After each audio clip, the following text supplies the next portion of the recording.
When did you realize someone was insane during a conversation? And how did you get yourself out of it? My first job was at Target. I was in the Food Avenue section, which is where you would buy popcorn, nachos or soft pretzels. Most have been converted to Starbucks by now. Anyways, there was this lady K who would come in quite often. She had a little cart with 2 wheels that she pulled behind her, full of stuff. She would wear baggy dresses and hack the hair up front in jagged pieces to the scalp like a mangy Benjamin Franklin. Kay would wander around for a while and then come to Food Ave and buy a sandwich. Whenever we exchanged money, she would ask me if she swallowed or was choking on any change. I would calmly look at her and say, "Nope, Kay, you're just fine," sometimes repeating myself 4 or 5 times. One day she looked at me and said, "Thank you for being so kind and not treating me like I'm crazy. Everyone else does." When I was a little girl, I saw my grandmother choke to death. Can you freaking imagine? This was 15 years ago. I hope Kay has found peace and contentment wherever she is. Oh man, I got feels from this. Poor Kay, you are a kind person.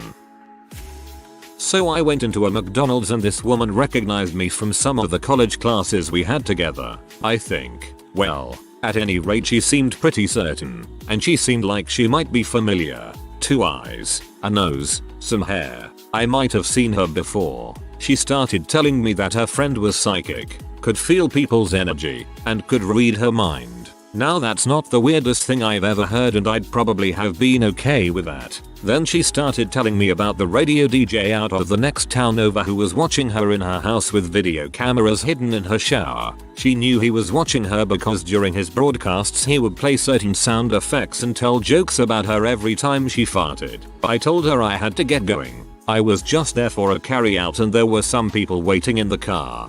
This one is just hilarious.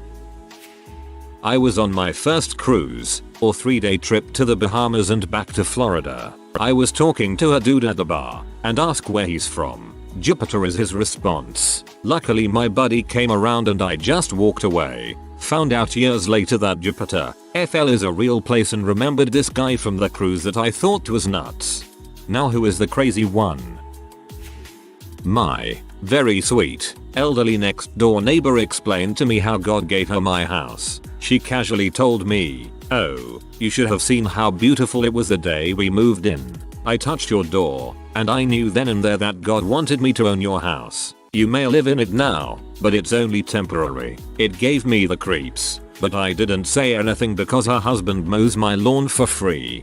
Sounds like a lady that stopped by my work one day and told me that God provided for her by making people give her stuff. She then told me that God had just told her how nice I was going to be and how I was going to let her have this for free today. She was very nice and it made me sad to inform her that I really can't give stuff away for free. She was shocked that God would lie to her. I was at a family wedding, and there was this guy I didn't know that was amazing on the dance floor. He had decent moves, but it was more that he was so dedicated to his dancing, so charismatic, that he really drew the eye. Anyway, my father-in-law got to talking to him, and eventually drew me into the conversation. The dancer guy had been telling my father-in-law in great detail about a recent Manic episode during which he'd emptied his bank account, shared with his wife, bought a boat and sailed it from the US to Denmark, and then stayed there in a drunken stupor 4 weeks before it finally occurred to him that he needed to tell his wife where he was, and also that they couldn't afford a boat. Partway through the conversation it became obvious that he was currently in another manic state, but he was very engaging, so we didn't try to extricate ourselves from the conversation. Eventually his wife dragged him away. We felt bad for her. This is why I'm glad I'm bipolar 2 and my hypomania only means I stay up for 3 days straight and clean my whole apartment. Emptying a bank account and buying expensive things is common among people in manic states. Sailing a boat to Denmark isn't one I've heard before. Not shocking, though.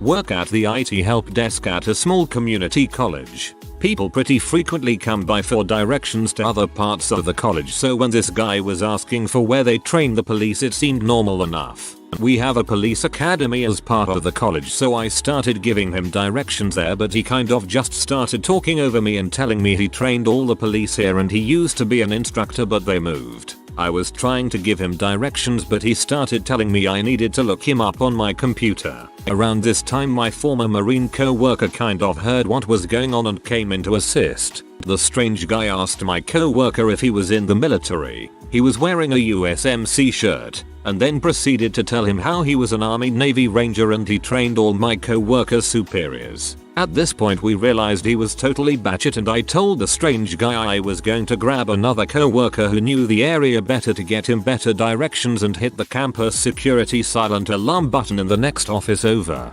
Security came. He acted like he recognized the officer and asked him what took him so long, and said he came here to see him. The officer didn't know him. Strange guy was just out of it. All security was really allowed to do was escort him off campus and hope he didn't come back, so I'd be lying if I said I wasn't pretty terrified walking to my car when I left that day. He probably trained your car.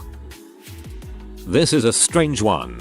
I was stood outside a Greg's, a bakery, deciding what to have with my girlfriend stood slightly away from me. I'm guessing the scruffy man that came over thought she was alone as he walked straight to her, grabbed her arm and said he was going to rape her. Now I was already moving as I'd noticed him going towards her. She had frozen and I threw him off her and said the only thing I could think of, which was that I was going to rape and murder him first. Then he started screaming that I was going to rape him and he needed help and was struggling to get away from me. My girlfriend grabs me and pulls me away as the man starts crying and his screams become hysterical. She said there's something not right with him and not to hurt him. So I stood in front of her until several security guards came over, and as we fairly calmly explained what had happened, he continued to scream about how I had attacked him. I eventually just walked off and bought 2 steak bakes from Greg's. The whole situation was very confusing. I don't think I handled it particularly well. But what are you meant to do when an insane man threatens to rape your girlfriend and then forgets that he did? She was fine. So all's well that ends well, I guess. I think you said the equivalent of no you. I was in the smokers section of a club a couple of years ago, so I'm sitting there, enjoying my drink and filthy cancer stick, when this guy in full denim asks me to sit and talk. Now, I was pinging pretty hard, so I was like, yeah sure, that sounds like a great idea. So we're sitting down, and this guy straight up says after we shake hands we'll be connected for life. So I laugh it off, shake his hand, and see where the conversation goes. This guy starts playing the worst game of 20 guesses ever. Him, you're 22 inches. Me, nope. Him, 21. Me, nah bro. Him, 27. Me, nah, I'm this age. Him, I knew that. We are connected. Me, alright man. So I feel like this guy has dropped acid and is tripping, but then he gets real weird and dark. Him, I sense you have the beast in you. I do as well. Me, what the heck is the beast? This is where I fricked up. Him, the beast is something in a lot of us. It is everything that is hate, and you can only control it by giving it what it wants. Me, what does it want? Him, well, I'm a vegan, but the beast demands meat. Without it he screams at my soul. Me, okay man, I'm gonna bail. Him, no, I'm vegan. I could never hurt an animal, but the beast needs what it wants. I do the right thing and only eat chicken. Because chickens deserve to die. Me, why do chickens deserve to die? Him, because all the rapists, pedophiles and murderers get reincarnated as chickens. Me, how do you know this? Him, they told me. So I'm irked here, and decide to try and bail while changing the conversation a little. Me, also has been vegan. Him, I'm vegan 99% of the time, but the beast needs to eat. I feed him chicken nuggets 1% of the time. So every night I go to McDonald's and buy 20 nuggets. You should let your beast free sometimes too, or else you'll become all beast and come back as a chicken.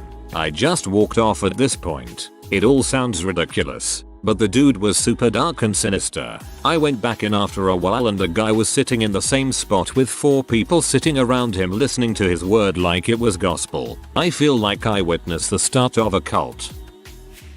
I have a co-worker who's a real chatterbox. It starts innocuously enough. What she had for dinner, how her husband is doing after his car wreck, what happened at church this past Sunday. She'll ramble on and on and on about this for as long as you'll stand there, only barely giving you a chance to say you've got to go do something else and politely end the conversation.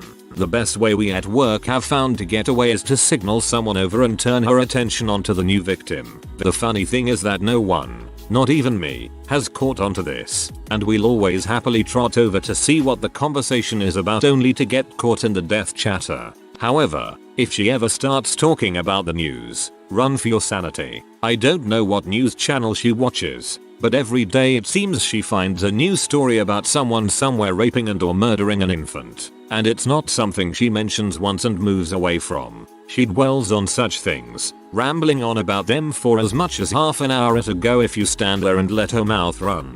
I'm starting to think she has a fetish. My aunt has always had a thing for over discussing the macabre. Lately, her favorite thing to do is to look up coroner's reports for cases in the news and recite all the details to us whenever we meet. Unfortunately, we live next door to her, so we meet fairly regularly.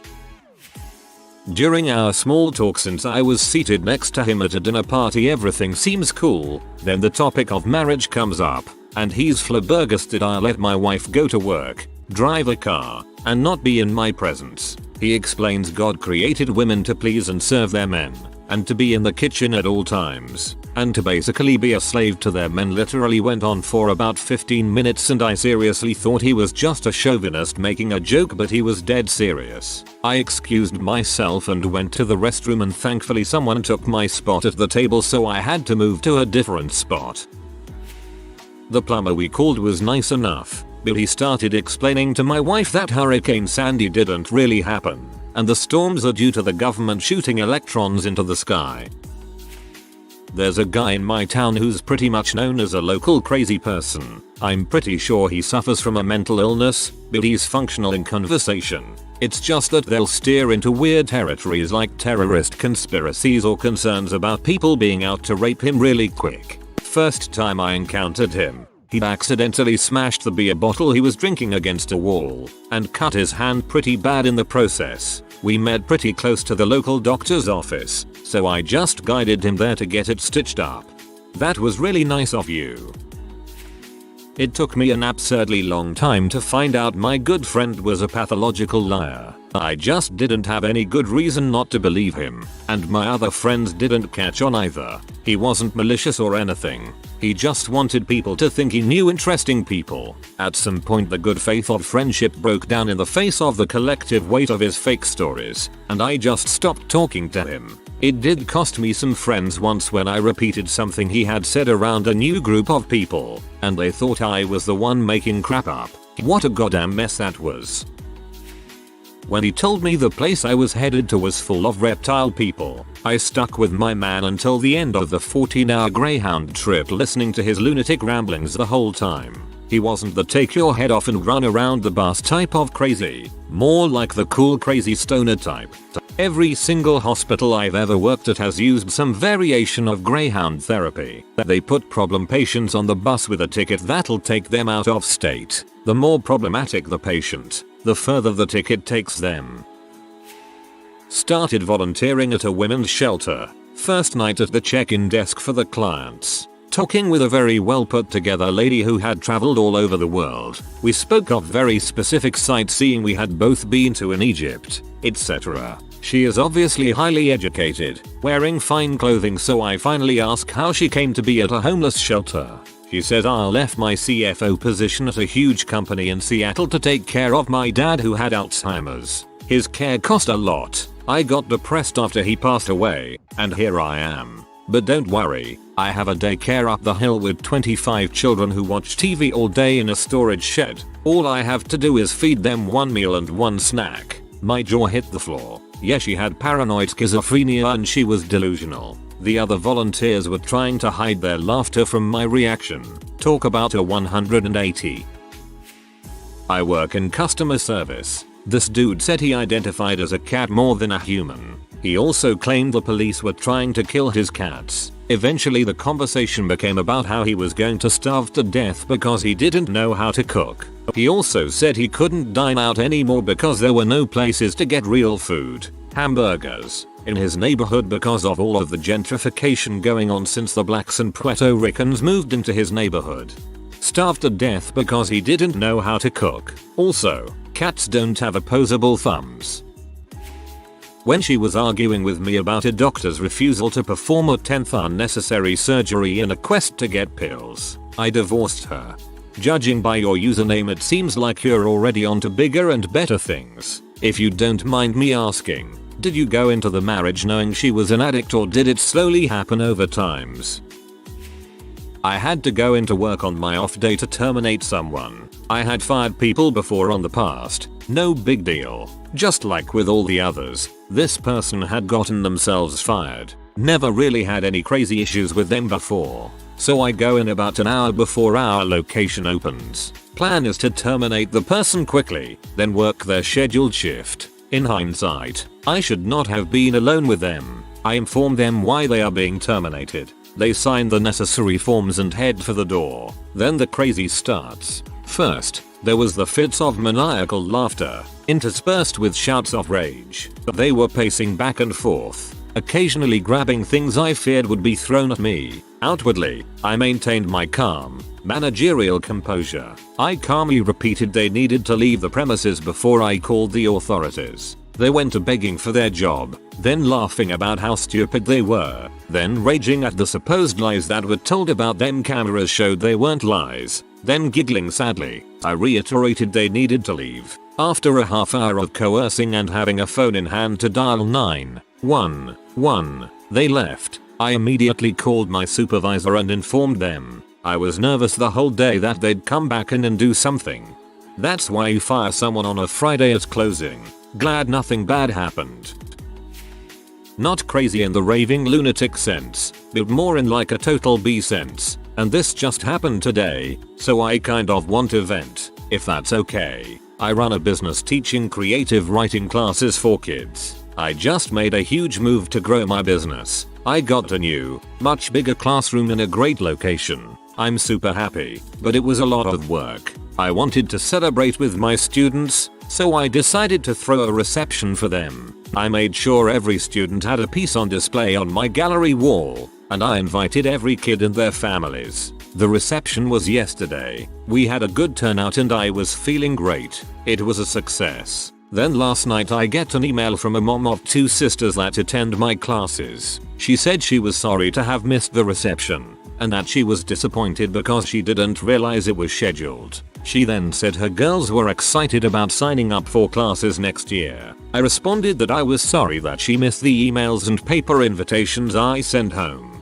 but that we missed the girls at the party and that everyone loved their work that was on display. That's where it evolved. She started sending long, ranting emails about how I violated her children by showing their work to strangers and that she knew I had personally excluded them. Legal threats ensued. I remained calm and responded each time with an apology and an acknowledgement that I could have communicated better. She kept writing though, each email longer and weirder and more accusatory than the last. I felt like I was in the Twilight Zone. Finally, I just responded to the craziest of the emails inviting the girls to a mini reception. Just me and them. And at the end I said, "It'll be fun. I have cookies." She responded with, "Great. What day and time so freaking weird." So, I guess on Thursday I have to hang out with these kids and feed them cookies because their mom is unhinged and apparently can't read multiple invitations, and I'm wondering if she's going to chop my head off when they show up. In my 18 years of teaching, dealing with stupid parents have consistently been the worst part of my job. Don't go alone. Even if there's no physical danger, it'll be good to have someone supporting you. A member of the gym that I work at struck up a conversation with me by giving me a compliment. He said he was impressed at how attentive I was while training one of my clients. I had a completely normal conversation with him for another 15 or so minutes, thinking he might potentially become a new client. Then all of a sudden he starts talking about how he's an insanely wealthy music video producer, how Obama likes to molest little boys, and how he would like to conjugate with me sometime. That's a hard pass. Creep. As I'm trying to back away and politely exit the conversation, he starts telling me about the martial arts he's been doing, and tries to show me how to put someone in a chokehold. On me. Yeah, he's banned from the gym now. Come on.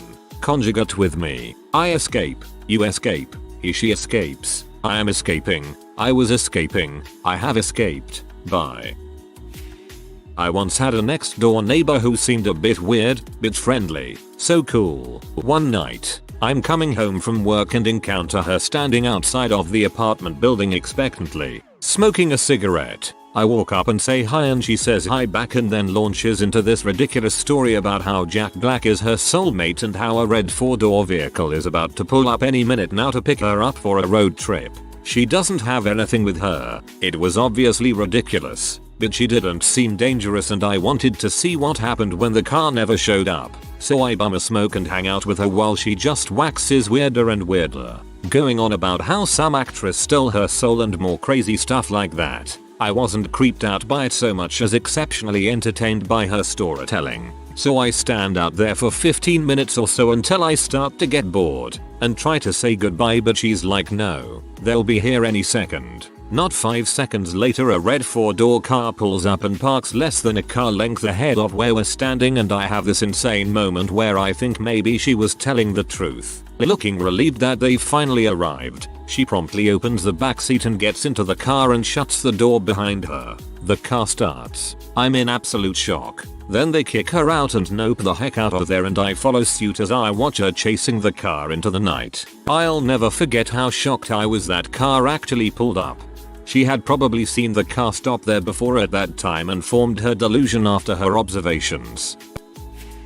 She started to talk about her amputee pee fetish. I was lucky because the bartender called my name for my free birthday shot. She was trying to show me videos but was too drunk to work her phone. Honestly, I was just about to walk away from her. Just today, one of my classmates, who was probably high on something, looks at me, pokes his leg and says I think it's infected. I wasn't that concerned until he pulled out a knife and cut down the side of his leg like an inch across. He then has the nerve to look at me and say ow. Needless to say, I let my teacher know and went home early. I have a good one for this. A few years back I was taking classes at a local community college. I had an 8 AM class, and I was waiting around for the professor to come and unlock the door with a few other students who had shown up early for class. I start talking to a guy who I had talked to a few times before but didn't know that well. He's drawing a design for some kind of futuristic car motorcycle thing in his notebook, and I ask him about it, just being friendly, making conversation. Everything is normal until he drops this bombshell out of nowhere. By the way, did you know I am the reincarnation of the Archangel Michael? What? He proceeds to explain how him and 6 other archangels will lead the purification of the world on the 24th of December, 2014. He tells me in order to survive I will need to paint a certain symbol on the door of my house, lifts up his shirt and shows me an elaborate tattoo on his chest with 3 colored circles. He tells me I need to have this exact symbol with the opposite colors, otherwise everyone in my house will be purged. He goes on to say, I know you're cool, but I'll be purging Asia. The guy who is purging North America won't know you, and I won't be able to vouch for you, so you need to have this symbol on your door. I just nodded politely until the professor showed up and then I never talked to him again. I wonder what he did that Christmas Eve. If you are new to the channel, you can subscribe. I publish new videos every day. Until then, check another video.